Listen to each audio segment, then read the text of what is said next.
नमस्कार, मैं जनमुक्ता शिवम गौतम और बड़ी खबर कांग्रेस को लेकर आए गए। कांग्रेस पार्टी में जिस तरीके से सोमवार को कांग्रेस वर्किंग कमेटी की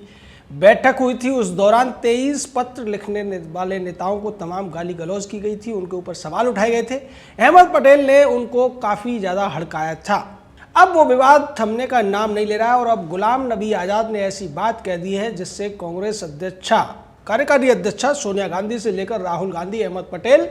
और उनके गिरोह के तमाम लोगों को मिर्ची लगने वाली है। गुलाम नबी आज़ाद ने कहा है कि कांग्रेस पार्टी में अगर चुनाव नहीं हुए, अगर कांग्रेस पार्टी चुनावों से दूर भागती रही इसी तरीके से जैसा वो 23 साल से कर रही है, तो आने वाले 50 साल तक कांग्रेस पार्टी विपक्ष में ही रहेगी, उसके सत्ता में वापसी के कोई संकेत दिखाई नहीं देंगे। ये कहना है गुलाम नबी आज़ाद का। और उन्होंने आगे कहा कि जिस तरीके से चुनाव जब होता है तो चुनाव जीतने वाले व्यक्ति के साथ कम से कम 51% लोग होते हैं और दूसरे जो हारने वाले लोग होते हैं उनके साथ 10-15% हो सकते हैं। लेकिन आज जो लोग अध्यक्ष बने हुए बैठे हैं, चाहे वो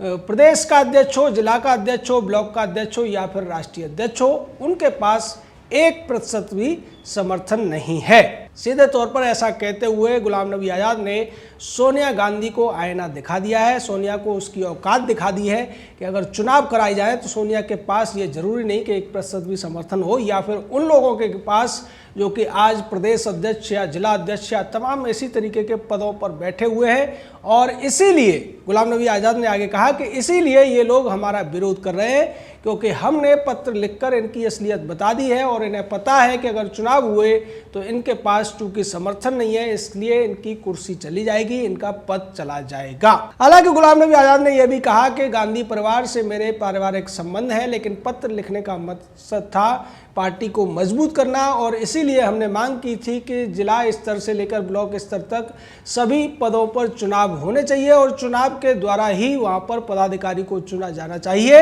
लेकिन इसका खुले तौर पर विरोध हुआ, अनुशासनहीनता हुई और कार्य समिति की बैठक में जब पत्र लिखने वालों पर चर्चा हुई तो वहां पर हमारे खिलाफ गाली गलौज भी की गई। ये खुलकर कहा है गुलाम नबी आज़ाद ने। और साथ ही साथ गुलाम नबी आज़ाद ने यह भी कहा कि जहां तक बात है पत्र लीक होने की, तो पत्र लीक होना कोई बहुत बड़ी बात नहीं है। इंदिरा गांधी के समय में भी बहुत सारी चीज़ें लीक हो जाया करती थी, तो इसको लेकर हमें गाली देने की क्या जरूरत थी। हमने कोई भी अनुशासनहीनता नहीं की थी और जिन लोगों ने रनिंग कमेंट्री की, जिन लोगों ने हमारे खिलाफ गाली गलौज की है, उनके खिलाफ अभी तक कोई अनुशासनात्मक कार्रवाई क्यों नहीं हो रही है, ये सवाल पूछा है गुलाम नबी आज़ाद ने। ऐसा लग रहा था कि सोमवार को जिस तरीके से 7 घंटे तक कार्य समिति की बैठक हुई थी और उसके बाद ये घोषित कर दिया गया था कि सोनिया गांधी ही अगले 6 महीने तक कार्यकारी अध्यक्ष रहेगी, उसके बाद ये उम्मीद की जा रही थी कि ये पत्र लिखने वाले नेताओं को दबा दिया जाएगा, उनकी आवाज़ बंद हो जाएगी और वो भी चुप हो जाएंगे। लेकिन ऐसा होता हुआ दिखाई नहीं दे रहा है। जिस तरीके से बीच बीच में बार बार तमाम नेता बोल रहे हैं और जैसा कि जितिन प्रसाद के खिलाफ तो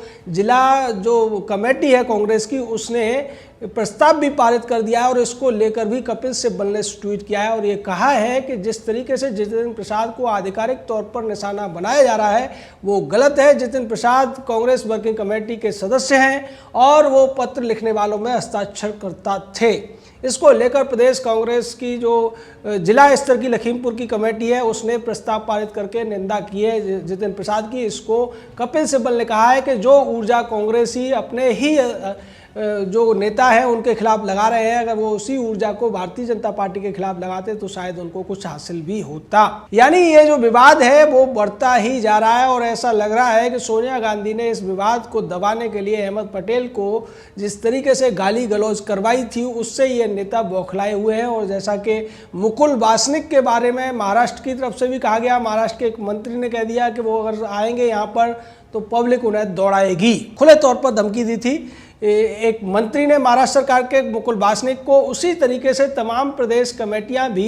पत्र लिखने वाले नेताओं को निशाना बना रही है और जिस तरीके से लोकसभा के अंदर अब कांग्रेस ने अपने पदाधिकारियों की घोषणा की है उसमें भी पत्र लिखने वालों को हाशिए पर डालने की कोशिश की गई है। इससे ऐसा लगता है कि गुलाम नबी आज़ाद हो, कपिल सिब्बल हो या आनंद शर्मा, दूसरे लोग हों, ये सभी के सभी इससे नाराज हैं और वो बार बार यही कह रहे हैं कि हमने पत्र लिखकर कोई गलती नहीं की है। हमने सिर्फ और सिर्फ चुनाव की मांग की है जो 23 साल से पार्टी के भीतर नहीं हुए हैं। पार्टी में 23 साल से केवल नॉमिनेशन चल रहा है और ये नॉमिनेशन किसके इशारे पर होता है ये सबको पता है। दूसरी तरफ दिग्विजय सिंह ने भी इस कड़ी में एक बड़ा बयान दे दिया था और उसने ये कहा था कि जब से राहुल गांधी ने अध्यक्ष पद छोड़ा है उसके बावजूद उन्हीं का कब्जा है पूरी पार्टी पर और उन्हीं की चलती है, जो कि कुछ लोगों को अच्छा नहीं लगता है। यहाँ अब देखने वाली बात यह है कि एक तरफ राहुल गांधी है जो कहने को तो अध्यक्ष पद से अपने आप को इस्तीफा देकर अलग होने का नाटक कर रहे हैं, दूसरी तरफ राहुल गांधी का ही अभी भी पार्टी में दबदबा है। केसी वेणुगोपाल हो या फिर दूसरे जो अहमद पटेल जैसे नेता हो, दिग्विजय सिंह जैसे नेता हो, इनको विशेष छूट दी गई है और ये सभी राहुल गांधी के गिरोह के सदस्य कहे जाते हैं। वहीं दूसरी तरफ सोनिया गांधी भी राहुल गांधी के साथ देती हुई दिखाई देती है। अहमद पटेल ने जिस तरीके से तमाम नेताओं को निशाना बनाया, उनके बारे में अनर्गल बातें की गई और यहाँ तक कह दिया गया कि ये जो पार्टी के अध्यक्ष पद की मांग कर रहे हैं या अध्यक्ष पद चुनाव कराने की मांग कर रहे हैं, पार्टी में चुनाव कराने की मांग कर रहे हैं, ये एक तरीके से गद्दारी कर रहे हैं और ये सब भारतीय जनता पार्टी के इशारे पर हो रहा है।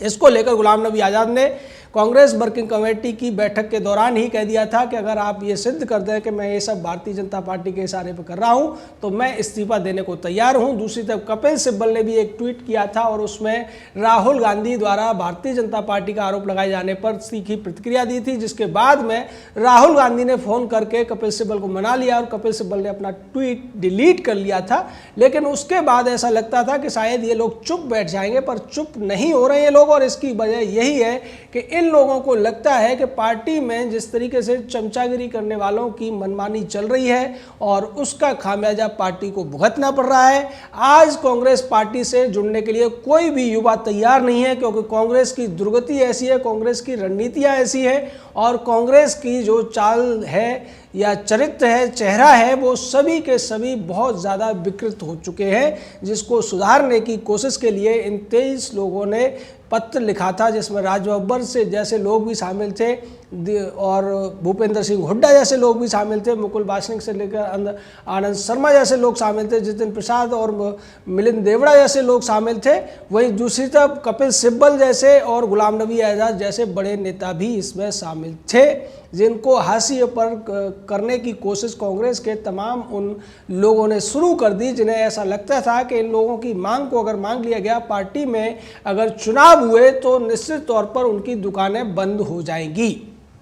दरअसल कांग्रेस पार्टी में जब से पिछले 23 साल से चुनाव होना बंद हुआ है, तब से ऐसे लोगों का दबदबा बढ़ गया है जो जमीनी नेता नहीं है, केवल पैराशूट नेता के तौर पर काम करते हैं। चमचागिरी के दम पर उन्होंने अपनी नेतागिरी चमकाई है और चमचागिरी के दम पर ही मोटा माल कमाने में भी वो पिछले दो कार्यकाल हुए थे कांग्रेस सरकार के, उसमें कामयाब रहे थे। यही वजह रही कि पत्र लिखने वालों के खिलाफ बोलने वालों में मनमोहन सिंह और ए.के. एंटनी जैसे नेता सबसे आगे थे। मनमोहन सिंह कभी चुनाव नहीं जीते और वो सीधे तौर पर नॉमिनेटेड प्रधानमंत्री रहे, इसीलिए उन्हें लगा कि ये बहुत बढ़िया मौका है सोनिया गांधी की चापलूसी करने का, और यही सब कुछ ए.के. एंटनी ने भी कहा था, जिससे इन लोगों को बहुत ज़्यादा दिक्कत हुई और इन लोगों को अभी भी वो गुस्सा अभी इनका निकला नहीं है, जो कि गुलाम नबी आज़ाद हो या कपिल सिब्बल की बातों से निकलकर अब सामने आ रहा है।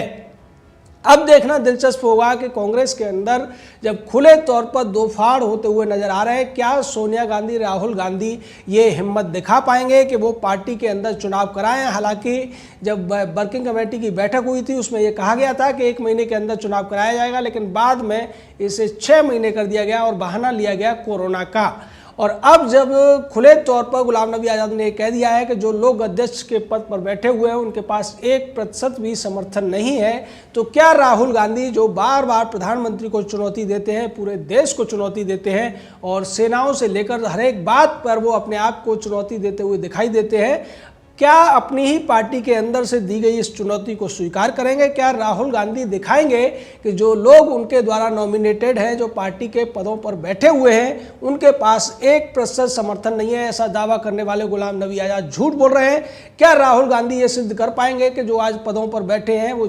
चुनाव जीत कर कांग्रेस पार्टी के अंदर आंतरिक लोकतंत्र के माध्यम से जीत कर आ सकते हैं और पार्टी के पदों पर बैठ सकते हैं। ये जो पूरी की पूरी कवायद है उससे ऐसा लगता है कांग्रेस या तो पूरी तरह से बिखर जाएगी या हो सकता है ये दोबारा से आगे बढ़ने के लिए नए सिरे से काम करना शुरू कर दे। लेकिन ऐसा लगता है चमचों का जिस तरीके से दबदबा है और गुलाम नबी आज़ाद जैसे लोगों को जिस तरीके से निशाना बनाया जा रहा है, उसके बाद तो ये लगता है कि कांग्रेस में ये चमचागिरी और नॉमिनेशन का खेल जल्दी ही बंद होने वाला नहीं है और इसी की वजह से कांग्रेस अपने अंत को प्राप्त होगी, इसकी उम्मीद की जा सकती है। वैसे भारत के प्रधानमंत्री नरेंद्र मोदी अपने चुनावों में बार बार कहते रहे हैं कि कांग्रेस मुक्त भारत होना चाहिए, क्योंकि कांग्रेस की जो संस्कृति है उसमें इतने ज़्यादा बेकार आ गए हैं, इतनी ज़्यादा भ्रष्टता आ गई है। और जिस तरीके से अभी पिछले दिनों एक बड़ा खुलासा हुआ था कि कांग्रेस पार्टी ने चीनी कम्युनिस्ट पार्टी के साथ में जो सहयोग का एक समझौता किया था